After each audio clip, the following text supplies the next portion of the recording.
Grand Matin Sud Radio, 7h-10h, Patrick Roger, Cécile de Ménibus. Il est 8h16, le petit déjeuner politique ce matin. Damien Abad, député LR de l'Ain et président du groupe LR à l'Assemblée nationale. Bonjour Damien Abad. Bonjour. Avant de voir l'état de santé des LR, la prolongation possible du pass sanitaire, le pardon aux harkis et votre réaction aussi sur la crise avec les Américains dans l'affaire des sous-marins australiens. Jean-Yves Le Drian a parlé de rupture de confiance cette nuit à la tribune de l'ONU. Une décision américaine qu'il pensait aussi appartenir à une époque révolue, a-t-il dit. Ce matin, il y a un conseil de défense restreint à l'Élysée. Qu'est-ce que vous attendez comme prise de position d'Emmanuel Macron ? Bon, moi je pense que c'est pas que la responsabilité des Américains et que la France doit aussi faire l'éclairage sur le fait est-ce qu'elle savait pourquoi finalement on n'a pas vu arriver cet arrêt du contrat en tant que tel. C'est pour cela d'ailleurs que dès ce matin nous allons demander une commission d'enquête à l'Assemblée nationale pour faire la lumière sur les dysfonctionnements, si dysfonctionnements il y a eu dans la diplomatie française. Ce qui est sûr, c'est que ça ne se fait pas entre alliés et c'est le symbole aussi du recul de la France sur la scène internationale. Ouais. Est-ce qu'il faut aller jusqu'à sortir de l'OTAN ? Non, je crois pas. Le sujet, c'est pas le fait que la France soit dans le commandement intégré de l'OTAN qui fait qu'on a perdu ce contrat. Non. Ce qui fait qu'on a perdu le contrat, ça peut être des raisons industrielles, ça peut être des raisons diplomatiques et politiques. C'est un problème de relation entre nos alliés et la France et la place de la France. Vous avez l'impression, Damien Abad, que tout n'est pas clair là. On ne nous a pas tout dit. Oui. Très clairement. D'abord, la surréaction du ministre des Affaires étrangères montre que certainement tout n'est pas clair. Ouais. Et l'absence, par contre, de la ministre des Armées également. Donc tout ceci, il faut qu'on fasse la lumière.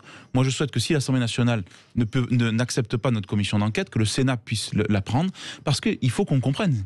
L'Australie ne dit pas la même chose que la France sur l'information, le degré d'information du gouvernement français, et on a besoin de savoir, parce que ce sont des milliers d'emplois, ce sont des milliards d'euros qui sont perdus, et c'est surtout l'humiliation que la France a subi sur la scène internationale. Mais il n'y a pas eu encore d'échange, visiblement, en tout cas d'après ce que l'on sait, entre Emmanuel Macron et Joe Biden, puisque ce Conseil doit préparer ce matin ce coup de téléphone, cet échange entre les deux. Est-ce que ça vous surprend ? Oui. Et je pense qu'un échange téléphonique ne suffira pas. Il faut aussi que la France demande un sommet extraordinaire de l'OTAN pour voir quelle est sa place et quelle est la place des alliés. Il faut que la France retrouve son rang. Et vous savez, on a fait beaucoup de communication, beaucoup de coups de menton. Ce que nous attendons désormais, ce sont des résultats dans la diplomatie française. Et malheureusement, c'était prévu le contrat du siècle, ça devient le fiasco du siècle. Et il faut tous en tirer les leçons. Oui. Le pardon à la communauté harkie avec ce discours d'Emmanuel Macron hier, c'est un pas historique qui était indispensable, incontournable ? Oui, d'abord moi je suis heureux pour les harkis qui méritent cette reconnaissance, qui méritent cette réparation. C'est un nouveau pas, un pas important, historique. Alors je sais qu'il y a beaucoup de générosité électorale là-dedans, j'aurais préféré qu'il y ait davantage de sincérité politique. Vous pensez qu'il y a une arrière-pensée électoraliste avant tout ? Je dis simplement qu'on aurait pu le faire plus tôt. D'ailleurs, les députés républicains que je préside ont fait des propositions d'amendements, de propositions de loi qui n'ont jamais été reprises par cette majorité. Mieux vaut tard que jamais. Vous auriez pu le faire quand Nicolas Sarkozy était au pouvoir Nicolas aussi. Sarkozy avait déjà aussi. Nicolas Sarkozy avait déjà fait une avancée et un geste vis-à-vis des harkis. Mais vous savez, le sujet est trop grave pour qu'on puisse polémiquer. Ouais. Moi, ce que j'attends simplement, c'est que ce discours d'hier ne reste pas lettre morte. Et donc, les harkis peuvent compter sur les députés les républicains pour mettre en application la réparation et la reconnaissance qu'ils méritent. Voilà, c'est ça. Et pour voter en fait des mesures de réparation et donc la financière, quoi. Aussi, exactement. Quoi. Oui. Mais honnêtement, je pense que le sujet, il est quand même tellement symbolique, tellement fort politiquement, il y a tellement eu de souffrance que pour le coup, c'est nécessaire d'avoir cette réparation. Oui, alors Emmanuel Macron est quand même très actif en ce moment. Est-ce que toutes les promesses actuelles répondent aussi sont des décisions qui répondent à des urgences, à des défis du moment ? D'abord, il est très actif avec le chéquier de la France. Oui, la réalité aujourd'hui, c'est qu'il est surtout très actif sur le plan de la dépense publique française. Et moi, d'ailleurs, je lance un cri d'alarme parce qu'on ne pourra pas indéfiniment endetter la France, raser gratis et ne jamais rembourser. La vérité, c'est que la dette d'aujourd'hui, ce sont les impôts de demain. Et la réalité aujourd'hui, c'est que je ne crois pas qu'on construise une politique économique simplement à coup de chèques. Donc, il y a des promesses qui sont faites dans la dernière instants de la course présidentielle. Tout le monde a bien compris cela. Pensez à quoi ? Aux policiers, à Marseille, mais pas simplement, à Marseille. Je pense au Ségur de la santé, dont on pourrait beaucoup dire sur l'injustice qu'il a créée entre les infirmières et les aides-soignants notamment. Je pense également aux milliards d'euros qui ont été annoncés sur le revenu d'engagement pour les jeunes. On est aujourd'hui à plus de 17 milliards d'euros de dépenses. Qu'on ait des aides Covid, bien sûr, et la droite a toujours voté ces aides-là, mais que sur le dos du Covid, on endette matin, midi et soir, jour et nuit la France, c'est non, et la voix de la droite devra se faire entendre là-dessus. Le pass sanitaire pourrait être prolongé au-delà du 15 novembre. Si la situation s'améliore, est-ce que ça se justifie encore ? Certainement, dans certains lieux et dans certains territoires, mais moi je pose une condition. D'abord, c'est que ça ne peut pas être ad vitam aeternam. Et ensuite, il faut que cette prolongation du pass sanitaire s'accompagne de levée d'un certain nombre de gestes barrières, et notamment le masque. Quand vous échangez aujourd'hui avec les gens, le masque est beaucoup plus contraignant que le pass en tant que tel, pour celles et ceux qui sont vaccinés. Donc je pense qu'il faut qu'on arrive aussi... C'est ce qui permet de se protéger peut-être aussi, le masque, non ? Mais certes, je n'ai pas dit qu'il fallait l'enlever dans toutes circonstances, mais quand même on peut dire, regardez, nous à l'Assemblée nationale, on a encore le masque dans l'hémicycle, alors que tout le monde a le pass sanitaire. Donc c'est la question des lieux clos fermés, quand tout le monde a le pass sanitaire, qui devra être posé progressivement, bien entendu. Mais on ne va pas non plus vivre tout le temps avec le masque sur nous. Donc il faut des assouplissements en fonction des situations et locaux, alors peut-être aussi. Il faut voir, parce que la territorialisation, elle est intéressante, mais vous savez, les Français, ils se déplacent. Moi, ma crainte, c'est que si on dit, par exemple, dans une moitié ouest de la France, on va pouvoir aller au restaurant sans vaccination, avec le pass sanitaire, qu'on ait des déplacements qui puissent s'organiser les week-ends. Donc voilà, je dis aujourd'hui, attendons de voir ce projet de loi. Ce qui est sûr, en tout cas, je demande une chose, c'est que cette prolongation, elle ne peut pas aller jusqu'après l'élection présidentielle. Cette prolongation, elle doit se faire sur un temps court. Oui, il y a l'état d'urgence permanent, l'état d'urgence sanitaire permanent quasiment. Alors si on va vers ça, il faudra aller jusqu'à l'été prochain. Il faudra bien à un moment donné vous y êtes contre ? Moi, je pense qu'on doit avoir ce débat aussi à l'élection présidentielle, parce que c'est un débat ensuite sur l'équilibre entre les libertés et la protection sanitaire, et que donc, si prolongation il doit y avoir, on peut faire une prolongation dans un premier temps qui s'arrête avant l'élection présidentielle. Prolongation alors du pass sanitaire ou de l'état d'urgence ? Du pass sanitaire. Du pass sanitaire, c'est ce qui sera mis sur la table mi-octobre, puisqu'au moment on est jusqu'au 15 novembre, et éventuellement de l'état d'urgence sanitaire. Mais encore une fois, il va falloir qu'à un moment donné, on puisse aussi sortir de cet état-là. Et si tout dépendra du niveau de la crise sanitaire, si les bons chiffres se confirment, il faudra à un moment donné aussi envisager cette sortie. Bon, Damien Abad, vous êtes le patron des LR à l'Assemblée nationale. Où en est-on là, chez les LR, dans la course à la présidentielle, hein ? On a l'impression, vous qui êtes de la Bresse, hein, et on connaît bien le brouillard dans la Bresse, on a l'impression d'être en plein brouillard dans votre famille politique, alors que ça s'agite autour d'Éric Zemmour. Oui, mais vous savez aussi qu'après le brouillard, il y a le soleil. Et souvent, il fait même plus beau après le brouillard. On va être très clair. Samedi, il y a un vote. C'est les militants qui choisissent. Et la question, elle est simple. Est-ce que oui ou non, vous êtes pour une primaire ? Soit on a une primaire ouverte, c'est l'option 1, soit ce seront les adhérents et les militants qui choisiront en congrès. Donc, c'est ça la question qui est posée samedi, et on attend la réponse des militants. Une fois qu'ils auront choisi cette méthode, et bien ensuite, le parti se mettra en ordre de bataille pour organiser soit une primaire, si les militants décident cette compétition-là, soit un congrès qui réunira les adhérents. Ce que je souhaite, c'est qu'en tout cas, on ait une seule candidature, unique, avant Noël. Ça, c'est essentiel et c'est fondamental pour l'avenir de la droite républicaine. Mais c'est samedi que le choix se fera. Une candidature, y compris donc avec des gens qui sont extérieurs au LR, c'est-à-dire Xavier Bertrand, Valérie Pécresse, qui n'est pas au sein de votre parti, quoi. Hein. Bien sûr, mais depuis le début, vous savez, aux journées parlementaires à Nîmes, on a réuni l'ensemble des candidats pré-potentiels, Michel Barnier, Valérie Pécresse, également effectivement Xavier Bertrand, Philippe Juvin, Éric Ciotti.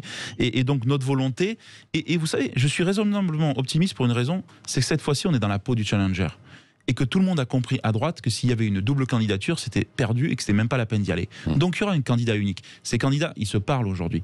Maintenant, il faut que les choses se décantent progressivement. Je pense qu'on a ce chemin-là d'ici à fin novembre, début décembre. Laissons les militants trancher et ensuite on aura le deuxième temps qui permettra de choisir notre candidat. Quelle est votre option, vous vous êtes plus favorable pour quelle Moi, je suis plutôt favorable à l'option du Congrès parce que la primaire des Verts me conforte dans ce choix. La primaire des Verts, elle montre quoi ? Elle montre d'abord que la primaire, elle ne permet plus de décider. Quand vous voyez le score étriqué que l'on a, elle ne permet plus de décider. Et la deuxième chose, c'est qu'elle montre la radicalité. C'est qu'il y a une prime à la radicalité. Et cette prime à la radicalité, c'est pas la même quand vous vous adressez à des personnes qui vont voter à la primaire qu'aux Français qui vont voter à l'élection présidentielle. Et du coup, vous êtes obligé de changer votre discours. Oui, mais quoi qu'il en soit, les gens au sein du parti sont plutôt des militants convaincus, donc ils peuvent aller peut-être vers les discours les plus radicaux. Je pense aussi, et moi je fais confiance aux militants, aux sympathisants, pour choisir la droite qui gagne. Le choix, c'est pas la droite qui se fait plaisir. C'est la droite qui gagne. Vous dites, et la droite qui permet de rassembler aux militants, mais si c'est un congrès, s'il n'y a pas une prime. Alors oui, c'est ça, en limitant en fait. En limitant les militants qui sont quand même la démocratie, le parlement du parti. Et c'est normal qu'à un moment donné, ils soient consultés. C'est vrai qu'on ne le fait pas beaucoup dans les autres partis politiques, mais c'est l'honneur, je trouve, de Christian Jacob et des Républicains de le faire et de l'organiser. Donc on aura ce choix des militants. Ensuite, congrès ou pas, moi je préfère l'option congrès parce que je trouve qu'elle est plus claire, elle est plus transparente et qu'elle évitera les fractures et les divisions qu'on a trop connues par le passé, mais je respecterai encore une fois le le choix des militants, y compris si ce choix est celui d'une primaire ouverte. Oui, et vous avez peur aussi d'entrisme, justement. Vous pensez que ça s'est produit là chez les Verts? Il y a pu en avoir, bien entendu, mais je crois que c'est quand même quelque chose qui est à la marge. C'est pas le cœur du sujet. Je crois pas vraiment que c'est l'entrisme qui change la nature des résultats. Oui, est-ce que Éric Zemmour aurait sa place dans une primaire LR? Est-ce que la question va être évoquée, ne serait-ce qu'au Congrès? Mais pourquoi elle ne va pas être évoquée? Pour une raison très simple, c'est que on n'a rien à voir avec Éric Zemmour. On va être très clair. Éric Zemmour, il vit sur le fait que l'idée que la société française n'est pas réconciliable et que l'affrontement est inévitable entre les Français. Il oppose toujours les uns aux autres. Il a une vision décliniste de la société française. Et d'ailleurs, moi, ce que j'attends, c'est pas simplement les meetings littéraires de M. Zemmour. Ce que j'attends, c'est son programme présidentiel. Parce que quand on est pessimiste, comme il l'est en permanence, comment on peut redonner de l'espoir aux Français? Comment on peut s'engager en politique pour dire qu'on veut changer le monde quand on préfère le passé au présent et à l'avenir? Je suis désolé, mais Éric Zemmour n'a rien à faire dans une primaire des Républicains. De toute façon, il n'ira pas.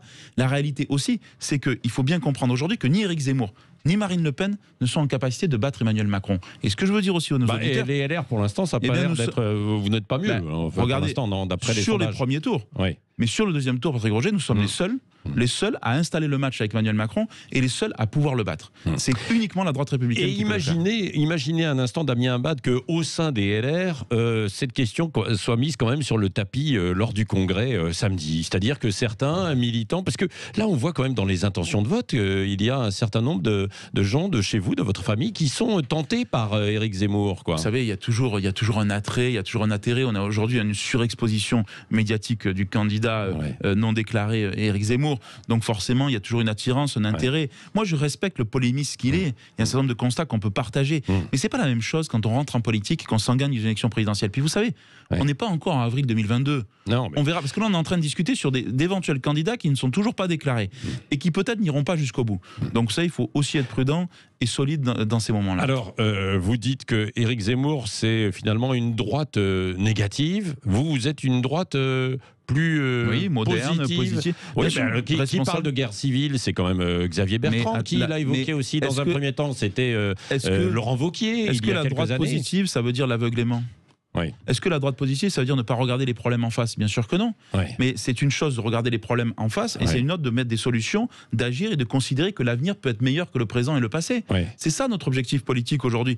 Et que donc Xavier Bertrand a raison quand il parle de tensions qu'il y a dans la société française, de fracturation. Il faut voir aussi les fractures qu'il y a aujourd'hui, la fracture territoriale qui est extrêmement forte. Parler de la Bresse tout à l'heure. Je peux vous dire aujourd'hui que les territoires ruraux qui subissent encore à nouveau de plein fouet la hausse du carburant aujourd'hui font que leur pouvoir d'achat est totalement rogné. Et que ça, personne n'en parle et que la réalité, c'est que c'est la politique aussi de ce gouvernement qui est en responsabilité.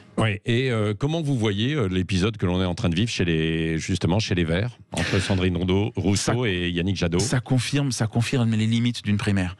Ça confirme aussi que les Verts sont vraiment un parti différent des autres, qui ont toujours du mal à se mettre d'accord. Et ça confirme aussi que malheureusement... Il n'y a pas que chez eux, chez vous aussi. Et ça confirme aussi qu'il y a une prime à la radicalité. Alors voilà, moi je le constate, et que cette prime, je ne peux pas faire, je ne veux pas que l'élection présidentielle soit un résumé entre d'un côté Emmanuel Macron qui incarnerait à lui seul le camp des raisonnables, et de l'autre côté le camp des extrêmes ou de la radicalité. Je pense que les Français méritent mieux que ça, et qu'une alternance politique à Emmanuel Macron qui ne soit pas une alternance extrême, mais qui soit une expérience responsable et possible dans notre pays. Oui, et ce qui est difficile pour vous, c'est que beaucoup de votre famille rejoignent progressivement Emmanuel Macron. Écoutez, il restera combien de personnes? Quelques élus locaux, mais je peux vous dire que je préside les 104 députés des Républicains et qu'il n'y en a aucun qui a l'intention... Oui, les élus locaux, Carl Olive qui avait quitté votre parti. Mais Carl Olive, il était déjà très proche d'Emmanuel Macron. Aujourd'hui, nous avons un groupe qui est la première force d'opposition à l'Assemblée nationale. Je ne sens pas de fébrilité parmi ces députés. Ils veulent tous une seule chose, un candidat pour nous faire gagner et une droite qui ne gagne pas par effraction mais qui gagne par conviction. Merci Damien Abad.